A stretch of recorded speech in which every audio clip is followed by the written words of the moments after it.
কেমন জানি লাগতেছে, মানে এক পর্যায়ে নিচেতে পানি পড়তে আছে আমার। তখন সে আমাকে বলতেছে তোমার প্রচুর প্রচুর এটা আছে তাই না, এই জন্য তোমার পানি পড়তেছে। আমার ফ্যামিলির থেকে বিয়ে ঠিক করে, তো বিয়ে ঠিক করার পর বিয়ে শাদী হয়। বিয়ে শাদী হওয়ার পর উঠায় নিয়ে যাওয়ার পর বাড়িতে নিয়ে যাওয়ার পর বাসর করে সবাই তো বাড়িতে মানে ধুমধাম যে মেয়ে বিয়ে দিচ্ছে, ওরাও সবাই অপেক্ষায় ছেলে বিয়ে করছে। এই শ্বশুর বাড়ি যাওয়ার পর অনেক মানুষ রাত প্রায় 1টা পর্যন্ত এরকম চলে। এ আসে ও আসে, আমাকে দেখতে আসে, নতুন বউ আসছে দেখে আসে। তো আমার জামাইরা তো হইতেছে না, কেন যে এত মানুষ দেখতে আসে, ঘুমানোর সময়টাও দিতেছে না। সে আমার পাশে বসে থেকে খালি গুনগুন করতেছে, দেবো আজকে একটা বাসর রাত, কই না একটু রিল্যাক্সে ঘুমাবো, আর মানুষ খালি একটু পর পর দেখতে যায়, এটা কি মাইয়া মানুষ জীবনে দেখা নাকি, এমন করে কথা হইতেছে আমার সাথে। তখন আমি বললাম দেখো নতুন বউ যেহেতু দেখতে আসবে, আর তুমি প্রথম বিয়ে করতেছো, তুমি তো আর কখনো বিয়ে করো নাই, তো দেখতে আসবে না। বিয়ে মানে হচ্ছে এটা সারা জীবনের জন্য একটা অনুষ্ঠান, এরপর আর অনুষ্ঠানটা হয় না। তখন বলতেছে যে আচ্ছা ঠিক আছে দেখি কটা পর্যন্ত লোকজন আহে, আর করবো না আমরা ঘুমাই। এরকম মানে সে এমন কথাটা বলতেছে মনে হয় আজকে সারা রাত লোক দেখতে আসবে আমাকে। তখন আমি বললাম চিন্তা করে না, লোক আসলো কয়টা পর্যন্ত, 2-3টা পর্যন্ত, তারপর তো ঘুমাইতে পারবো। লোক আইতে আছে, দেখে যেতেছে, ও দেখে যেতেছে, এরকম করতে করতে প্রায় 2:30টা বাজে রাত। তখন আম্মু বলতেছে মানে শাশুড়ি বলতেছে যে বৌমা এখন ঘুমায় যাও, লোক সারা রাতে থাকবে বাড়িতে, বিয়ে বাড়ি যেহেতু সারা রাতে থাকবে, তোমরা ঘুমায় যাও, দরজা লাগাই দাও, ঘুমায় যাও, আর যদি সজাগ থাকো একজনের পর একজন দেখতে আসবে। তখন আম্মুর কথা শুনে আমি শুয়ে পড়ছি। শোয়ার পর আশেপাশে লোকজন ভর্তি, আমাদের পাশের রুমে কিন্তু অনেক লোক আছে। যখন করবার না তখন খালি দরজা ডক করে, যখন করবার না দরজা ডক করে। 3বারের সময় যখন দরজা ডক করতে তখন যা তো এখন ঘুমাম, ডিস্টার্ব করিস না, কেন লক করছে। তখন সে বিরক্ত হয়ে গেছে, মানে বারবার এসে তার যন্ত্রটা খাড়া হইতেছে, মানে এমন ভাবে খাড়া হয়ে রয়েছে সে পারতেছে না, বারবার এখানে লোকজন ডিস্টার্ব করতেছে। তখন আর দরজা খুলেই নেই। তখন সে আমার কাপড় চোপড় খুললো, আমাকে বলতেছে যে শোনো মানুষ কিন্তু বিয়ের আগে মানে যেদিন বিয়ে হয় 2-3 দিন আগে কিন্তু বাল কাটে, সব জায়গায় কিন্তু বালগুলা কাটে, তুমি কি কাটছো? আপনি দেখে নিলেন কাটছি কি না কাটছি, আপনি কাটছেন কিনা সেটা দেখেন যায়। সে বলতেছে আমাকে বলে দিচ্ছে আমার এক বন্ধুর জন্য কাটছে, দেখো আমার কিন্তু ফ্রেশ, কোনো জায়গায় কোনো রুম টুম নেই। তখন আমি লজ্জা পাইতেছি, সে এরকম কথা বলতেছে আমি লজ্জা পাইতেছি। তো এরকম কথা বলতে এক পর্যায়ে লজ্জা ভেঙে যায়। তখন সে আমাকে বলতেছে আমাকে একটা কিস করো, করবো, বললো করো। তখন আমি আমার গালে কিস করলাম, সে আমাকে বললো এটা কোনো কিস হইলো, মনে হলো যে বাচ্চা চাউলের গায়ে কিস দিছো, আমি কি বাচ্চা নাকি, আমার পরে কিস করো, লিপ কিস করো, এটা তো আমি পারি না। তখন সে জোর করে মাথাটা নিয়ে মুখের লেগে মুখ লাগাই লিপ কিস করতেছে। তো আমার যেহেতু জীবনে প্রথম, কেমন জানি লাগতেছে, মানে এক পর্যায়ে নিচেতে পানি পড়তে আছে আমার। তখন সে আমাকে বলতেছে তোমার প্রচুর প্রচুর এটা আছে তাই না, এই জন্য তোমার পানি পড়তেছে। তখন সেও থাকতে পারে নাই, মানে কিস করতে এক পর্যায়ে কয়। তো আমি তো প্রচুর ব্যথা পাইতেছি, প্রথম যেহেতু একবার করছে ব্যথা পাইছে অনেক, একবার করে মানে পরে যে শুয়েছি রাত পুরাই গেছে, আর করার সময় পাইনি। তো পরের দিন আমার ফেরা মানে বিয়ের পরের দিন আমার নাকি বাপের বাড়িতে যায় মানুষ, তো আমারও যাইতে হয়েছে। আর পরের দিন গেলাম বাপের বাড়িতে গেলাম, যাওয়ার পর এখন বুঝিনি তো একটা বিয়ে বাড়ি অনুষ্ঠান কত ধুমধাম থাকতেছে, অনুষ্ঠান থাকতেছে। তো যাওয়ার পর তখন একটু অসুস্থ ছিলাম, যেহেতু প্রথম একটু তল পেটে ব্যথা পাইতেছি। তো ওখানে গেছি, যাওয়ার পর খাওয়া দাওয়া মানে করছি, করার পর দুপুর দিকে মানে আমাদের বিয়ে বাড়ি যেহেতু মানুষজন কম না, অনেক লোকজন, তো আমরা গোসল করবো। তো গোসল করবো, গেলাম গোসলখানায়, শীতের দিন তখন গরম পানি করে দিচ্ছে আম্মু, গোসল করবো। তখন তার ওখানে যায় তার বিঘার উঠে গেছে, কি করবো, চারিদিকটা দেয়াল, উপরে কিচ্ছু নাই, নিচে পাকা। এখন সে কি করবে, তার এখন খুব জোর পাইছে, সে আমাকে না ঢুকালে তার শান্তি হইতেছে না।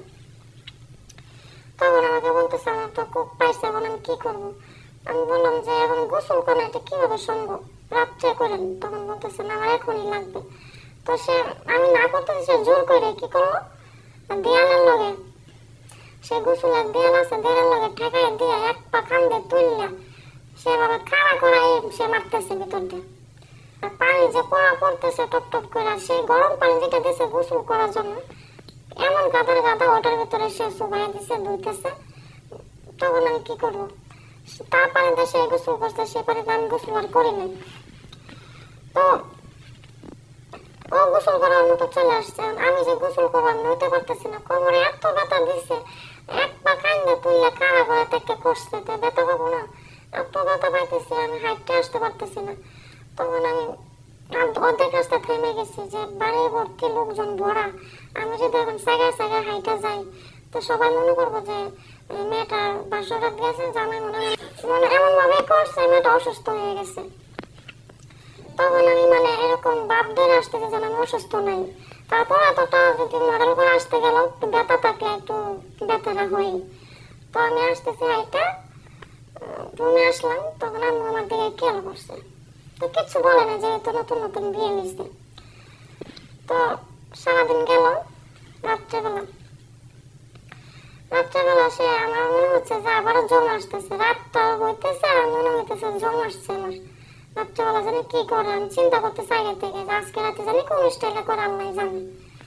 তখন যখন রাত হয়েছে, খাওয়া দাওয়া হয়েছে, এমনিতে আদর করে অনেক আমাকে, খাওয়া দাওয়া দেয়, কোনো অযত্ন করে না, কিন্তু ওইটার দিক দিয়ে তার একটু অন্যরকম। তো রাত হয়েছে, আমাদের বিশাল বড় একটা কম্বল দিছে, আমাদের বেড দিছে, ওখানে শুয়েছি। শোয়ার পর শোয়ার সাথে সাথে সে লোকজন যে বাড়ি ভর্তি লোকজন মানতেছে না, সে কি করলো, কাঠের নিচে দাঁড়াইয়া আমাকে উপরে একটা বালিশের নিচে বালিশ দিয়ে করতেছে। আর এত জোরে শব্দ হইতেছে, ট্যাপ ট্যাপ শব্দ হইতেছে, মানুষ পাশে থেকে শুনতেছে যে এত জোরে শব্দ হইতেছে, শুনতেছে না, যেহেতু রুমের ভিতরে এত জোরে জোরে শব্দ করতেছে, বাইরে থেকে তো অবশ্যই শোনা যায়। তো আমি বললাম দেখো আস্তে আস্তে করো, আশেপাশে লোকজন আছে, শব্দ হইতেছে অনেক, এই শব্দটা বাইরে যেতেছে, মানুষ কি মনে করবে যে দূর জানে না বিয়ে করছে, বিয়ে করবো, তাহলে মাইন্ড করার কি আছে এখানে।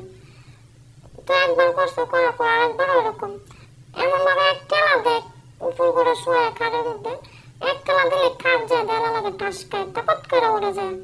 তো আমি বললাম যে শোনো, আমি তো সারা জীবন তোমারই থাকবো, আমি জানি না কালকে সকালে হাঁটতে পারবো কিনা, আজকে কিন্তু অনেক ব্যথা পাইছি, যে এরকম যদি না করে তাহলে তোমার ব্যথাটা তো যাবে না, আমাকে বলতেছে। তখন আমি বললাম দেখো এরকম যদি করো তাহলে আমি তোমার সাথে এরকম কাজ করবো না, একাম কুকাম করতাম না, আমি কিন্তু এখানে থেকে যাবো। তখন আমি বললাম আরে শোনা তুমি রাগ করো না, প্রথম প্রথম তো এই জন্য ব্যথা করবো, আর হবে না। তো এরকম বললে আমাদের বাড়িতে কিন্তু 3-4 বার এরকম হয়েছে, 2 পা কান্দে তুললে করে, বুড়া স্টাইলে করে, কুত্তার স্টাইলে করে, যেভাবে মন স্বভাবে করে। তো এটা কেন হয়েছে, পরের দিন আমরা চলে আসছি শ্বশুর বাড়িতে, চলে আসছি। আসার পর সে মনে হচ্ছে যে এখন আমাকে পুতুল পাইছে, এমন ভাবে প্রত্যেকটা রাত আমার সাথে এরকম করে। তখন আমার খুব বিরক্ত লাগে যে প্রতিদিন একইভাবে এক একদিন এক এক স্টাইলে করে, আমার নারী মুড়ি ব্যথা হয়ে যায়, এমন ভাবে করে তলপেট তোমার ভাত খাইতে গেলে এমন ব্যথা লাগে, বসতে পারি না, উঠতে পারি না, উঠতে গেলে ও আর করতেছি। তো আমার শাশুড়ি জিজ্ঞেস করে তোমার কি হয়েছে, তুমি আসার পর থেকে যেন অসুস্থ। শাশুড়ির কাছে তো ওগুলো বলা যায় না। তো এক সপ্তাহ এরকম করছে, করার পর দেখে যে অসুস্থ হয়ে গেছি, খাইতে পারতেছি না, ঘুমাইলে আর উঠতে পারতেছি না কোমরের ব্যথায়, আবার উঠলে আবার যায় বসতে গেলে বসলে উঠতে পারতেছি, এরকম অবস্থা। তখন আমি বললাম যে আমি কদিন আব্বু বাসার থেকে বেড়ায় আসি যায়। তখন বললাম আচ্ছা ঠিক আছে যাও বেড়ায় আসো। তখন যখন সুযোগ পাইছি কে আব্বুর বাসায় যাবো, আব্বুর বাসায় না যায় ঢাকা চলে আসছি, ঢাকা আমার বান্ধবীরা থাকে হোস্টেলে, ওখানে চলে আসছি। আসার পর আমি বাড়িতে ফোন দিছি যে আমি আর সংসার করবো না, তোমরা যেহেতু এত দেখে শুনে বিয়ে শাদী দিচ্ছ, তার জন্য আমি তোমাদের কথা মতো এতদিন ছিলাম, কিন্তু জামাইটা ভালো হয় নাই, সে এমন ভাবে করা করে যে আমার জানটা বাইরে যায়। যদি আরো 2-3 সপ্তাহ থাকতাম তাহলে হয়তো আমার পাইতাম, এই জন্য আমি পলাই চলে আসছি, আমি জানো এই স্বামী সংসার আমি করবো না। তখন আমার আম্মু বলে যে তোর যদি না করার ইচ্ছা থাকে তাহলে করিস করিস না, তাহলে আমাদের বলতে তো পড়ায় গেছে কিসের জন্য। আমরা তো মনে করছি তুই হারাই গেছে, বাকি কিডন্যাপ করে নিয়ে গেছে। তখন যখন ফোন পাইছে তখন সবাই নিশ্চিত যে আমি পয়সা আছি, আমি ঢাকা আছি, চাকরি করতেছি ওদের সাথে, চাকরি বাকরি করতেছি, এখন আমি চাকরি করতেছি, এখনো পর্যন্ত বাড়িতে যাইনি। তো মনে একটা ভয় রয়ে গেছে যে বাড়ির মান সম্মান সবকিছু আমি খাই আসছি, এখন বাড়িতে গেলে অনেকে অনেক কথা বলবে যে বুক পড়া আসছে, বিয়ে দিয়েছে।